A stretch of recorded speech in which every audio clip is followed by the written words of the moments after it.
Hello प्यारे बच्चों, इस वीडियो में हम क्लास 10th मैथ है जिसमें हमारा चैप्टर नंबर 13.1 है और इसमें एरिया के बारे में हम जानेंगे। एरिया के बारे में अब हम क्या करेंगे, इसमें मॉडल के द्वारा हम प्रश्नों को हल करेंगे। जैसे ही हमारा क्यूब हो गया, अब क्यूब को सटाएंगे तो क्या होगा, इसकी एरिया कहाँ की ख़त्म होगी, कहाँ की बचेगी। या अगर हम देखते हैं तो इस तरह से हमें मिल जाएगा, ये हमारा कोन है और ये हमारा सिलेंडर है। अगर इसको हम सटाते हैं तो कौन सी एरिया ख़त्म होती है, कौन सी एरिया बचेगी। या अगर इसमें हम अर्ध गोला लगा देते हैं तो कौन सी एरिया बचेगी, कौन सी एरिया घटेगी और कहाँ से हमें कैसे हल करना है, इसके बारे में अध्ययन करेंगे। इसमें हमारा जो प्रश्न दिया गया है, कह रहा है दो घनों जिनमें से प्रत्येक का आयतन 64 सेंटीमीटर क्यूब है के संलग्न फलकों को मिलाकर एक ठोस बनाया जाता है। इससे प्राप्त घनाभ का पृष्ठीय क्षेत्रफल ज्ञात कीजिए। अब अगर हम बात करें, यहाँ पर ये हमारा दो घन है। अगर इस घन को हम क्या करें, इस तरह से जोड़ दें तो जोड़ने पर हमें क्या मिलेगा कि इसकी 5 फलक, कुल इसके ऊपर 6 फलकें होती हैं, जिसमें से अगर हम इस तरह से जोड़ते हैं तो जोड़ने के बाद इसकी 5 फलक बच जाएगी, एक फलक हमारा छिप जाएगा। इसमें भी 6 फलक है, 1 2 3 4, ऊपर एक 5 और ये 6।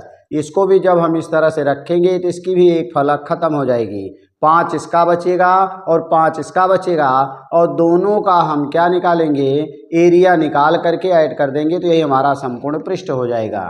तो पहले हम आते हैं इसमें हल में क्या मिलेगा, घन का आयतन, घन का आयतन, घन का आयतन और ये बराबर होता है हमारा ये क्यूब, भुजा क्यूब, और इसका मान उसने 64 दे दिया है तो 4 का क्यूब बन जाएगा।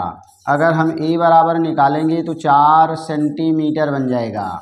अब यहाँ पर एक घन हमारा ये है, इसके आगे एक और घन ले लेंगे और दोनों घनों को जब सटा देंगे तो 5 फलक इसकी, 5 फलक इसकी बचेगी।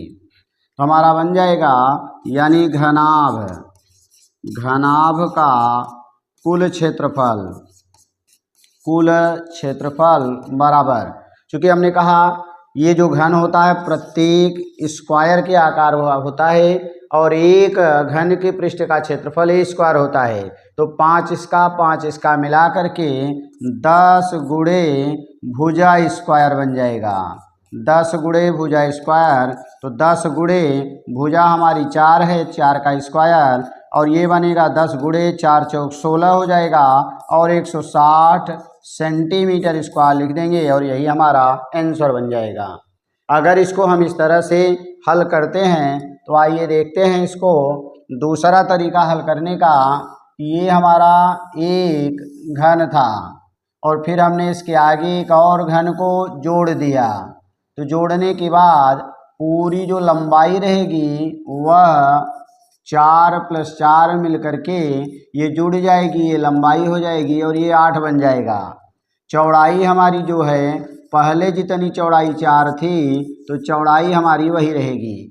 अगर हम बात करें यहाँ पर जो ऊंचाई बनेगी घन की, तो ऊंचाई पहले जो 4 थी वह 4 ही रहेगी। इस तरह से हमें एक घनाभ मिल जाएगा।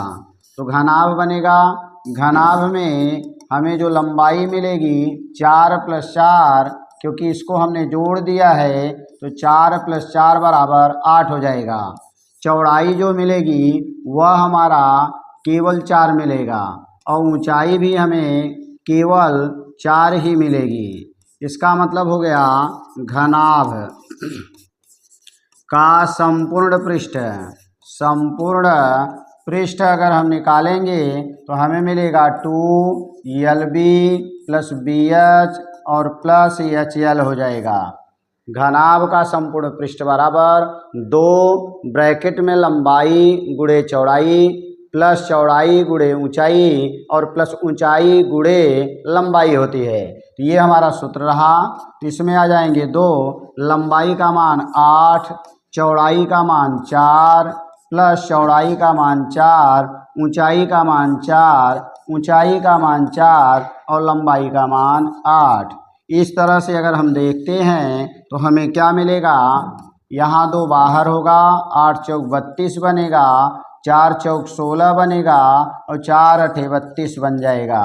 यहाँ मिला 2 गुणे 2 6 2 8 2 10 की 0 हासिल 1 4 1 5 3 8 और गुणा करेंगे तो 8 दूनी 16 160 सेंटीमीटर स्क्वायर होगा और यही हमारा आंसर बन जाएगा।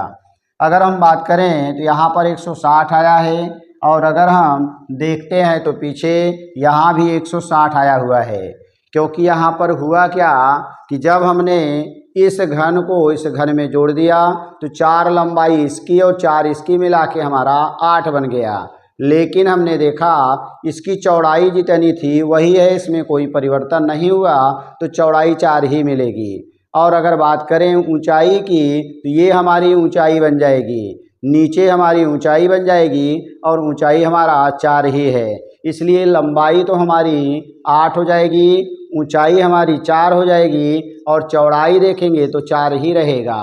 और एक दूसरा तरीका आपने ये पाया कि घन के 5 फलक इसके 5 फलक इसके दिखाई दे रहे हैं, कुछ कुल 10 फलक हैं, इसलिए 10 गुणे भुजा स्क्वायर निकालेंगे तो 160 आएगा। आप दोनों में से चाहे जिस विधि से हल करेंगे दोनों तरह से आपका सही रहेगा। Thanks for watching.